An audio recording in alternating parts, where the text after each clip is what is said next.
È una lente intraoculare telescopica con sistema galileiano, quella che l'equipe guidata dal dottor Giuseppe Lo Giudice ha impiantato su un paziente affetto da una grave maculopatia degenerativa nel reparto di oculistica degli ospedali riuniti di Padova Sud. L'intervento segna un passaggio fondamentale nell'offerta di cure innovative per le persone con gravi disturbi visivi. La lente funziona come un piccolo sistema ottico impiantato direttamente all'interno dell'occhio.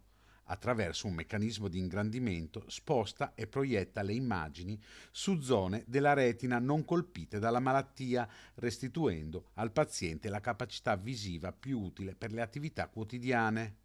La maculopatia degenerativa rappresenta oggi una delle principali cause di perdita grave della vista tra gli anziani e colpisce in Italia circa 1 milione di persone.